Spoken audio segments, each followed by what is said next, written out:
Chilling tales for dark nights.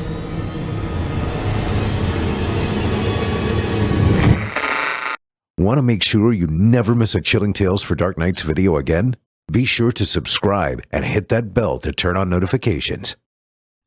It's time to turn off the lights and turn on the dark. Chilling tales for dark nights.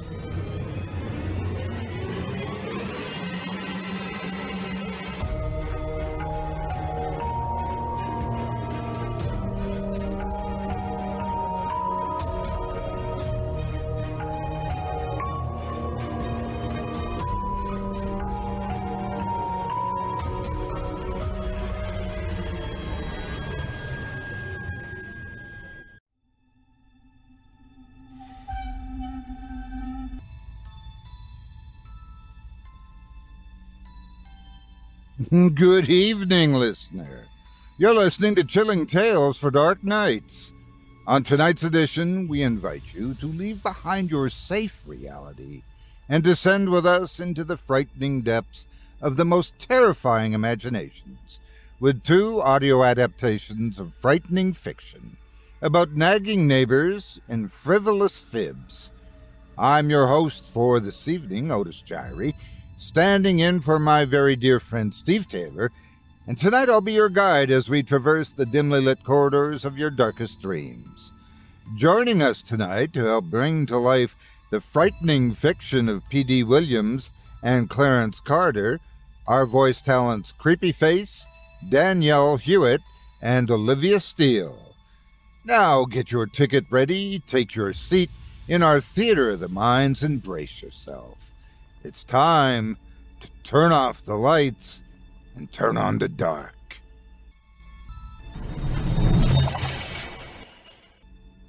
Our first tale of the evening is written by P.D. Williams and is performed by Creepyface and Danielle Hewitt. In it, we'll meet a woman nicknamed Crazy Old Nancy, who engages in a turf war with her newest neighbor over his littering.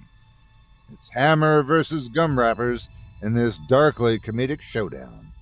And without further ado, I present to you Litterbug. Eyes widened and mouths dropped open as they watched old crazy Nancy making her way up Phil's walkway and towards his front door with a large hammer in her hand. Saturday was always Phil's cheat day, when he didn't work out, ate what he wanted, and slept in late. The sleeping in late part was interrupted by a barrage of earth-rattling bangs on his door. He rolled out of bed, shook some alertness into his groggy head, and shuffled to the door, ready to cuss out a Mormon. He opened the door and looked at the elderly lady standing there in a grungy bathrobe.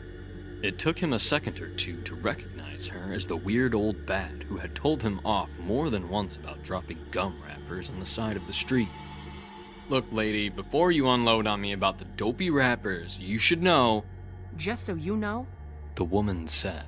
"this is what you wanted." The first 3 blows with the blunt end of the hammer were enough to render him dead. The next 14 were administered with the claw end of the weapon. Nancy enjoyed the wet, crunchy sounds as she pried and yanked away eye sockets and cheekbones from Phil's unrecognizable skull. It was Bob Hankton who called the police. Roy was too busy puking and hyperventilating to be of much help. When the police arrived, Nancy sat calmly on the curb in front of Phil's house. Her demeanor starkly contrasted the circus that was beginning to swirl around her. The street quickly became lined with additional police cruisers, gawking neighbors, a CSI unit, and an ambulance, though Phil was far past needing it. After reading Nancy her rights, the detective in charge walked a short distance away and lit a cigarette. He was approached by one of the uniforms. "She tell you why she did it?" The female officer asked the detective. "Not yet. She seemed shell-shocked. Mumbled something about her neighbor jogging recently, but the poor guy's been out of town all week, according to the neighborhood watch captain." As the female officer lifted Nancy by her elbow and led her away to the police cruiser, Nancy dropped something. It was a clear bag containing an inner and outer gum wrapper, along with a small piece of white paper with some scribbling. The officer picked it up. What the hell is this? She stuffed the bag into her pants pocket for later inspection by the detectives. Bob and Roy stood on the front edge of Bob's lawn. They watched as the police and coroner's vehicles drove away. "You believe that mess?" Roy asked. "Never in my lifetime," Bob whispered, pulling a pack of chewing gum from his left breast pocket. "Want one?" he asked Roy. "What?" Roy replied. "Gum. Want some? I'm trying to quit smoking again. Gum helps. I just started chewing it last week." "Oh, what flavor is it?" "Wrigley Spearmint. Want one?" "Nah, I'm good." "Suit yourself. Might get the taste of that vomit out of your mouth," Bob advised as he slid a stick of gum into his mouth. Then he twisted the foil and paper wrappers together and tossed them out on the road, where they blew a few doors down, across the street, and into the neighbor's yard.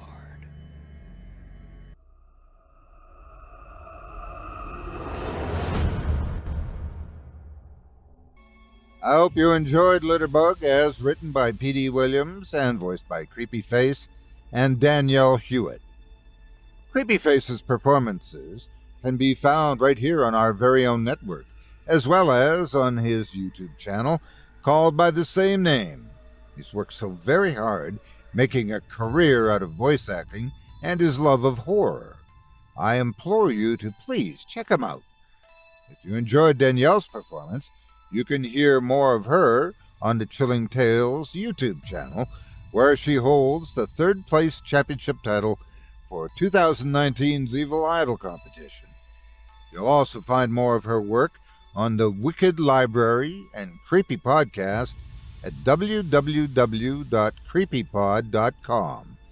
This horror powerhouse also has a terrifying and tawdry podcast of her in the works. I can't wait to tell you more about it. Our second tale of the evening is written by Clarence Carter and is performed by Olivia Steele. In it, we'll meet a woman on a train ride from Boston to Texas who tells a ticket man a white lie, but after she says it, she can't let it go. Her vivid imagination grasps the lie, twists and distorts it. As the train ride progresses, her fears become more and more transparent. And without further ado, I present to you Without You. The footsteps of people on the platform clattered and thumped as Ariam stood in the corner with her hands clasped over her ears. She closed her eyes, hoping to reduce her anxiety. She'd always hated loud noises. Once she owned a pair of noise-canceling headphones. Those, like most things in her life, were gone. Her son, Sung-ho, stood by her side patiently. When she opened her eyes, those big, beautiful browns were staring back. He had a curiosity about him well beyond his age. Although he spoke well for 9, he'd never overcome a terrible shyness, and rarely spoke, even to his mother. What little she remembered of her home country didn't impress her. The ticket in her pocket read Texas, and she was grateful to escape the cold. She never cared for New England winters, and cared even less for Korea. Besides, how her mother spoke about it made her miss it less. Ariam checked over her shoulder every few seconds, expecting to see someone there. As she stepped through the crowd, she couldn't help feeling as if everyone were watching her. Their judgmental eyes took her in, watching her. Men in suits walked past, bumping elbows with denizens of the station. Overflowing trash cans stunk of yesterday's garbage. The cement benches in the center weren't stone gray, but riddled with graffiti, some of the images phallic in nature. Litter blew with the slight breeze. An older man sat on the floor, drumming a rhythm on an overturned bucket. This had drawn Sung-ho's attention. With that mature curiosity, he watched as the man slapped his drumstick on plastic, creating a beat. A vendor cart sat in the corner of the platform, a dingy-looking thing, once white, beaten down by age. A smiling black man stood behind it, serving hot dogs for $1 apiece. Sung-ho tugged at her sleeve and pointed to the cart, which she'd already been eyeballing herself. They hadn't eaten all day. Tied to the side of the cart were a handful of balloons placed there to draw in children. As Ariam stepped up to the cart, she observed the selection. There were only hot dogs and a few options for soda, and balloons. Sung-ho tugged at her sleeve and pointed at them. She nodded. They didn't have much money, and Texas was still long. They ordered 2 hot dogs and a balloon. Ariam smothered her dog in everything, hoping the toppings would add a little more caloric value. There weren't any available seats on the benches, which didn't bother her much. She could stand. They were going to be sitting for several hours. Ketchup had already covered Sung-ho's mouth. That boy never could keep clean. Ariam pointed at the ketchup, to which he shrugged. With a napkin, she wiped his face for him, making him squirm. They'd made short work of lunch. The dog was surprisingly good, considering she'd gotten it off a cart and for only $1. She took the time to tie the balloon around his wrist, then threw the doilies and napkins into the trash. The green balloon bounced up and down as Sung-ho ripped it out of the air and slapped it back up. Several times he did this with an obnoxious whap. To be a kid again, she thought distantly. Entertaining herself as an adult was expensive, but a cheap balloon could keep him occupied for hours. First, a strong horn blast warned of its arrival, followed by a rattle that shook the entire station. Everyone gathered in small lines. She watched this with fascination. All of these people had boarded this train numerous times before. Whack! Whack! Sung-ho slapped the balloon, missing a bald-headed man by inches. Another disapproving look from his mother got him to stop for the time being. Palming the balloon like a basketball, he moved his fingers on it, creating a squelching sound. As the vibrations of the train shook her legs, she wondered why the woman had been staring. An older woman with an expensive purse had been looking at her. Ever since childhood, she'd shied away from strangers' looks, so it wasn't that surprising that Sung-ho had picked up the same traits. The metallic screech of the brakes sent shockwaves that pierced her eardrums. She winced against the pain. The noise-canceling headphones would have done wonders. As if Sung-ho could read her mind, he gave her hand a gentle squeeze. The crowd bumped and pushed onto the train. She clung tightly to Sung-ho, desperate not to lose him. As people boarded, they trickled to their seats. Verifying with the ticket, she found their seats in the third car. They had no luggage to store. Sung-ho took the window seat, leaving her with the aisle. The man banging on the buckets outside the window stood and took a bow. A couple of people clapped, and he began gathering his things. A man in a blue suit with long, gangly fingernails walked up the aisle, stopping at each seat to ask for the tickets. The metal hole punch crunched with each one. He worked diligently, asking the occasional passenger a question or two. He feigned interest, but Ariam sensed danger. Something about him made her uneasy. As he got closer, she wondered what it was that gave her that feeling. He looked like any ordinary transit employee. Blue suit, hat, shiny shoes, and a pen. Everything looked normal, aside from his long nails. Perhaps it was the confidence with which he took authority, or the smile that said, I'm fooling all of you, and you're too stupid to see it. Her hands shook as she passed the ticket. A crooked smile crossed his face, and she imagined him using those crooked teeth to bite off children's fingers. Pain erupted in her mouth as she bit into her tongue to keep from responding to that horrendous thought. The hole punch crunched. "Are you going to Texas for business or pleasure?" he asked in a slow monotone. After imagining that, she found it difficult to look him in the face. "My mother has fallen ill." With lips much too wet, the smile faded. "Sorry to hear that." He returned the ticket stub and moved to the next seat. "Business or pleasure?"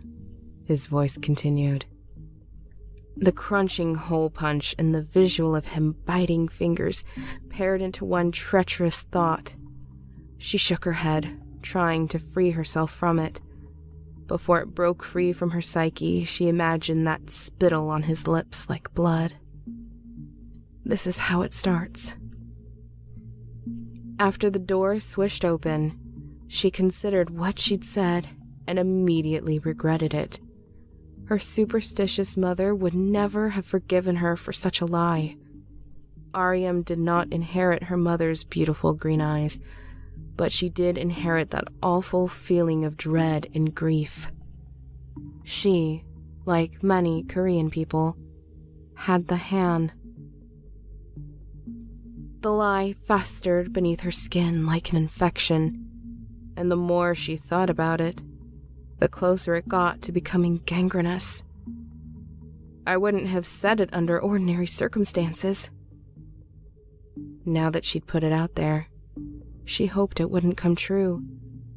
Their family had gone through enough. An image of her mother moving through the kitchen came to mind. Her hips swung to music from the old country. Oven mitts covered her hands, a smile on her face. A beautiful vision if ever she'd had one. The smile faded.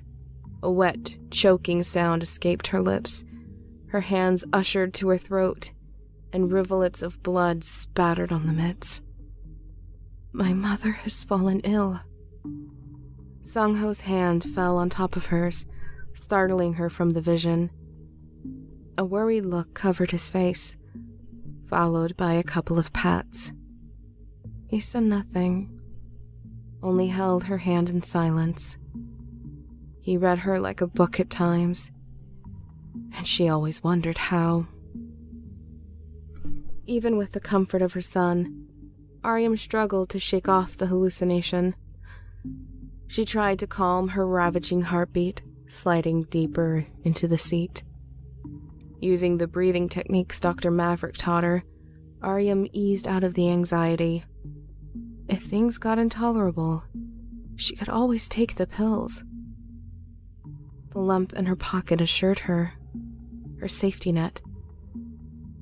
They had a lot of time to kill and nothing to do. She didn't own a cell phone and hadn't brought anything to entertain themselves. The train clattered and Woods flashed by the window. She wanted to entertain him, even if it didn't last long. The balloon had since been forgotten, but she had to try. She held it out to him with a closed fist. Kai bai bo. At first, Sung-ho looked at her as if she were crazy. Then she bounced the fist a couple of times, and he got the gist. The first round, she'd gone paper, and he'd gone rock. In the second round, he did paper, and she switched to scissors. In the third round, she kept scissors, and he'd gone paper. They went on like this until the sun knelt behind the trees. Sung-ho leaned his head on her shoulder and watched out the window as she ran her fingers through his hair. It didn't take long before his breathing changed. The thought of her ill mother returned. She envisioned her bent over, spattering blood from her mouth, and painting the kitchen floor. After she'd said it, it became a possibility. Her hand crept over the pill bottle, but she didn't want to do that. A little longer, she told herself. She imagined someone finding her mother's body, and they too became sick. To occupy her wild imagination, Ariam observed the train car. Across the aisle seat sat an older black man with a newspaper. The light above him barely lit it, and she could tell he'd given up. It sat in his lap more as a decoration than anything. She began to think about his backstory, searching for clues, checking his shoes and his clothes, guessing approximately how much money he made. It all seemed rather boring. What she'd accessed as a teacher or an accountant wasn't good enough. Instead, she imagined him as a deacon or a religious leader of sorts. Her public school education and non-religious parents had left her incapable of telling the difference between the many denominations covering the Boston area: Lutheran, Baptist, Presbyterian. For a short period, she imagined him giving a sermon, and the cadence of his voice, or at least the one she projected on him, brought her comfort. Ahead 3 rows sat a beautiful blonde who periodically stole glances to her right. Ariam imagined an equally attractive man, probably muscular and well-dressed. The mind games were fun. By the time the train had gone dark, she'd made up backstories for everyone she could see. She'd even come up with a story for the eerie ticket man who wandered in and out of the train car. She decided he wasn't a man at all, but the bringer of death. It was his job to escort people to either heaven or hell. My mother has fallen ill. She imagined her mother lying on the floor, blood dripping from her mouth, those beautiful green eyes wide open, staring at her, knowing. Perhaps the ticket man would come to collect her. If Ariam could, she'd have called her mother and confessed. She would have begged for forgiveness, and only then she'd be free of the awful thoughts and the guilt. The door next to the car swooshed open, and she saw something. It took her a long time to determine what she'd seen or what she thought she saw. In the next car stood a man, dressed in black, holding what looked like a cane. He'd been prodding someone with it, perhaps poking them while they slept. The thought made her chuckle based on its sheer lunacy. To her left, the man coughed. An uneasy feeling raised gooseflesh on her skin. She'd just envisioned her mother hacking blood onto the kitchen floor, and now the man next to her had a tickle in his throat. Although a coincidence, she didn't like it. Then, she thought about the spread. Her foot repeatedly tapped against the floor. Sung-ho rustled off her shoulder and leaned against the window, where his breath pattered the glass. The balloon hovered freely above his head. A couple of times his eyelids flickered, as if he were in the depths of a fascinating dream. Once, she'd even sworn he'd made a noise, like a kitten's mew. The man coughed again. Ariam turned to him, hoping he was all right. What she saw instead was an increase of coughs, deeper and wetter. With a hand to his mouth, the man's eyes bulged. Desperation and confusion covered his face. A heinous chorus of croaks and gags filled the interior of the train car. A few rows ahead, more coughs erupted. The blonde woman who'd stolen glances at the hunk next to her, a hand covered her mouth. A million bizarre thoughts ran through her mind, one of them being that it, whatever it could be, might be coming in from the window. She also noticed that she wasn't coughing. The door swished open again. On the far side of the door, she saw him. Dressed completely in black, bearing a cane. He wore a mask like a bird with goggles. He used the cane to push at someone on the floor. They weren't sleeping. They were dead. Just before the door whirred closed, he looked at her. Her breath caught in her throat. The escalation of her heart rate rattled in her temples. Guilt poured over her, knowing that she'd brought this hell upon herself. Quickly, she pulled the orange bottle from her pocket and stared at the pills. She contemplated taking them and even rattled the container to see how many she had left. Instead of taking them, she pushed the bottle back into her pocket and closed her eyes. When her eyes opened, the ticket man stepped through the door. There wasn't anyone standing behind him in the next car. No bird-like mask, no goggles, and no cane. Simply the ticket man asking, business or pleasure. Their eyes met momentarily. The uneasy feeling remained, and something about him rose her defenses. The image of him biting off children's fingers returned, and the sound that echoed through her mind nearly made her cry. It sounded a bit like the snap of a carrot. Ariam clasped her hands over her ears and tried the breathing techniques again. She tried to recall all the tips Maverick had told her, but he'd always reverted back to the medication. As her thoughts cleared, the man to her left wasn't dying of a coughing fit. He'd reclined his seat the allotted 3 inches and had his hands crossed just above his potbelly. With his eyes closed, he looked peaceful. She thanked her lucky stars that it wasn't reality, but only some dimension of hell she'd glimpsed in on. One she'd probably created with that lie. She would take whatever change she had and find a payphone, or she'd beg for it if she had to. She'd call her mother and set everything straight. Riddled with anxiety, she couldn't wait until they arrived in Texas. Sung-ho moaned in his sleep, shuffling uncomfortably. She brushed his hair from his eyes and thought she'd felt warmth on his forehead. She couldn't help but feel like they'd both just suffered a nightmare. She gripped his hand and waited for the bad dream to pass. The train jostled and blasted its horn. Much to her surprise, her son didn't wake. He didn't even stir. Out the window, she saw scattered trees. Judging by the descent of speed, they were approaching another station. More than anything, she wanted to wake Sung-ho and get off the train. But they were still a long way from Texas. Although no one entered her car, the luggage clattered on board. Their voices carried through the automatic door. The windows did nothing to muffle the sounds from the platform. There were fewer people, probably because of the night. Their tired faces reflected her own. If she'd had more energy, she might have given them backstories or observed their belongings to guess at what they did for a living.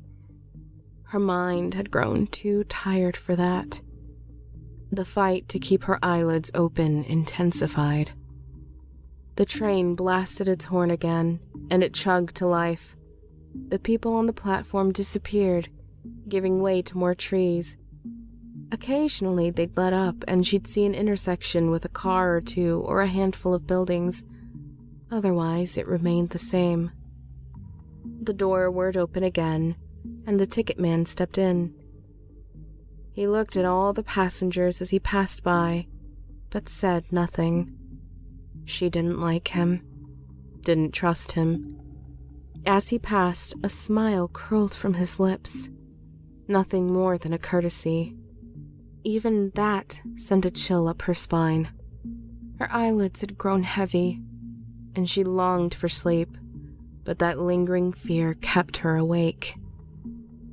If she closed her eyes, Ariam feared horrible dreams awaited. She could already imagine them.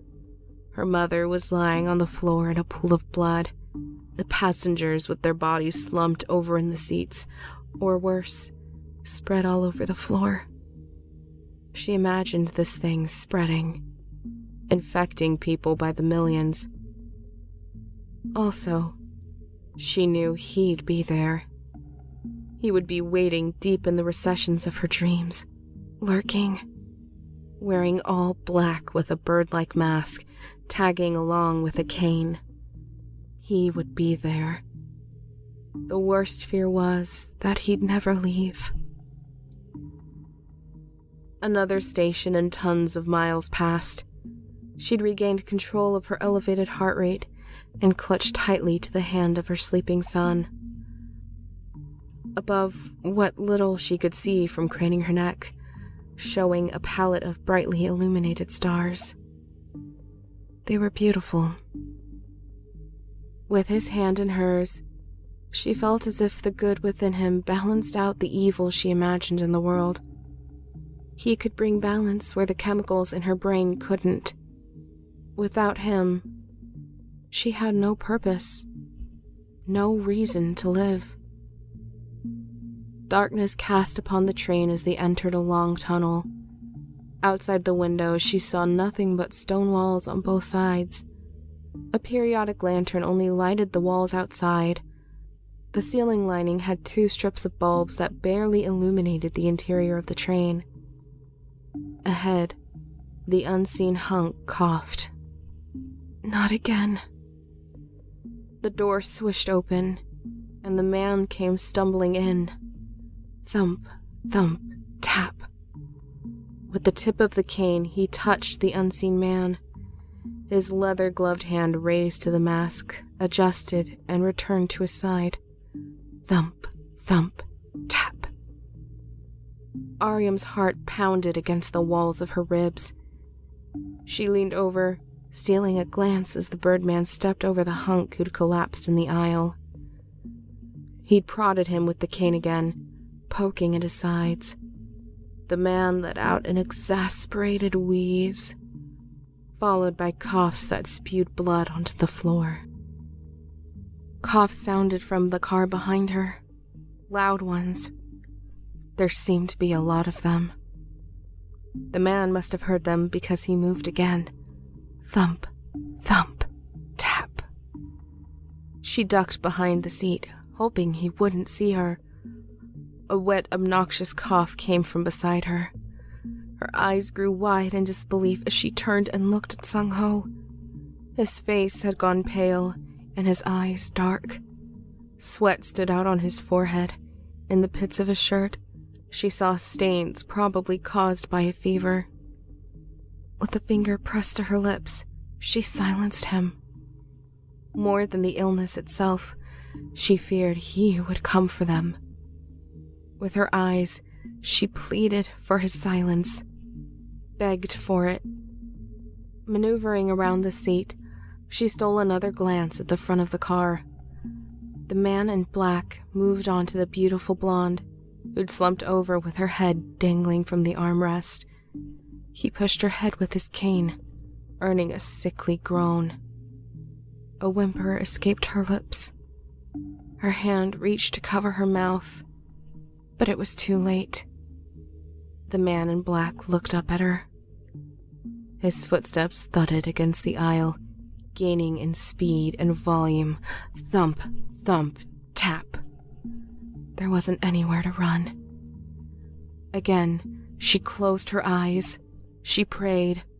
Her eyelids clenched together as she chanted, "Don't be real. Don't be real." For a long time, she didn't dare open them.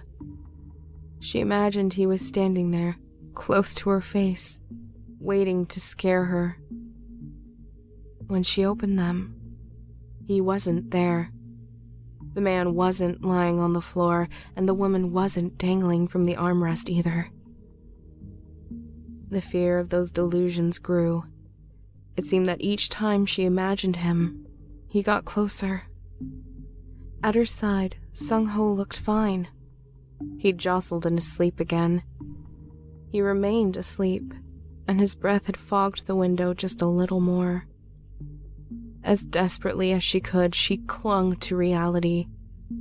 If she allowed her imagination to trail, things would get worse. Ariam didn't know exactly what would happen if he reached her, if anything at all. But she didn't want to find out. Luckily, the man across the aisle had closed his eyes.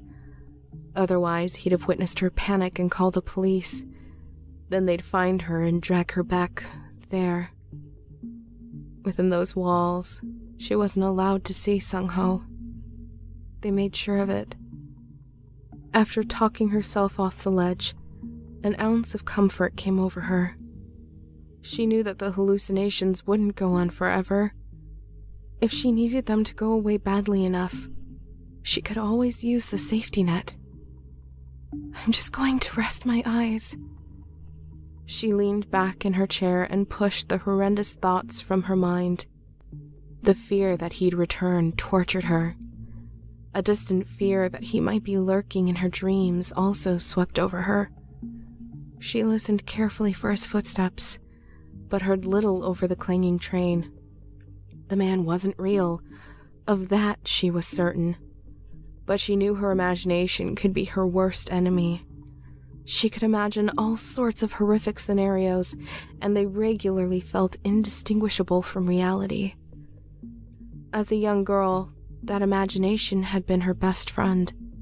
Before she grasped English, she'd had no friends except those in her head. A light sleep came over her, but no nightmares waited. A couple of hours passed, and her eyes opened to the orange glow breaking on the horizon. With the sun came a sense of ease. Less bad things happened in the daylight. Much to her surprise, Sung-ho was already awake. He'd taken her hand in his and sat staring out the window, as he'd done before. He too looked mesmerized by the sunrise. The balloon drifted above his head, forgotten.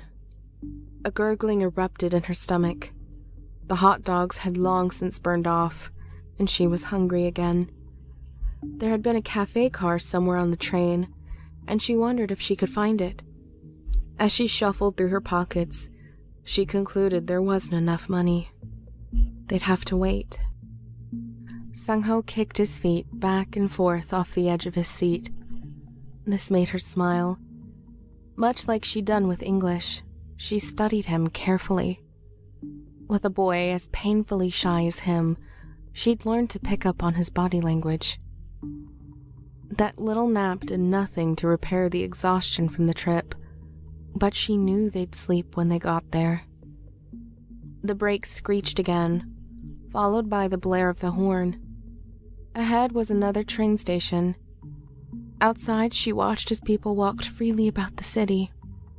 They looked happy. Most of them. The train hissed as it came to a stop, and she saw them on the platform, waiting to board.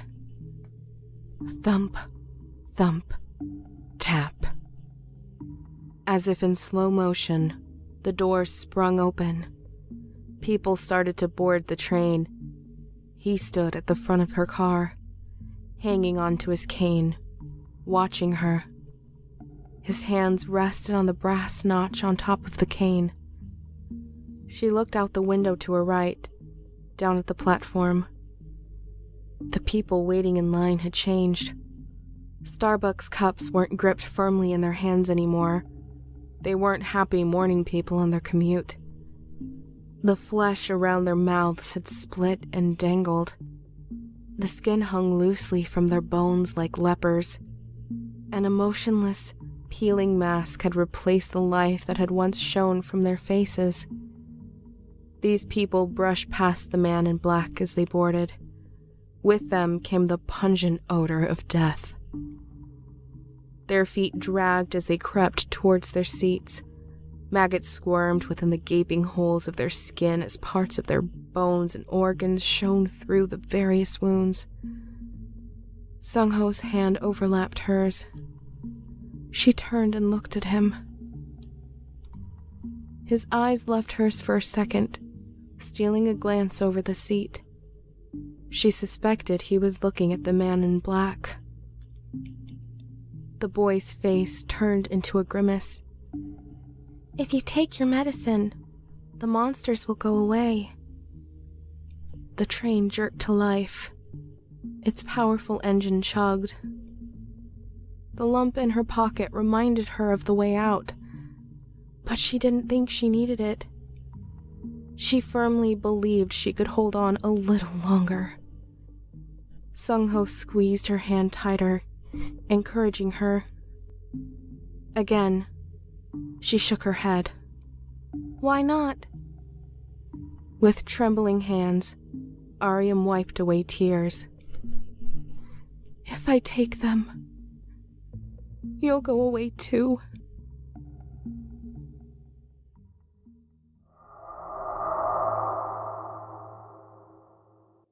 I hope you enjoyed Without You, as written by Clarence Carter and voiced by Olivia Steele. You can hear more of Olivia Steele right here on our podcast network in YouTube episodes, as well as on her own YouTube channel called Scarily Olivia. Now, our weekly descent into the depths has just about come to a close, but before we go, I'd like to take a moment to thank you for joining us tonight, and remind you to take a moment to stop by our iTunes page and leave Chilling Tales for Dark Nights a 5-star review and a kind word, and follow us on Facebook, Twitter, and Instagram if you haven't already. And of course, subscribe to us on YouTube, where you can find an archive of our work going back to 2012. Also, consider signing up as a patron at our website, chillingtalesfordarknights.com, to show your support and get all of our content ad-free. I'm your host, Otis Jiry, and as always, it's been a pleasure. Tune in again next week when we once again turn off the lights and turn on the dark. Sweet dreams, listener. Sweet dreams.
Chilling Tales for Dark Nights.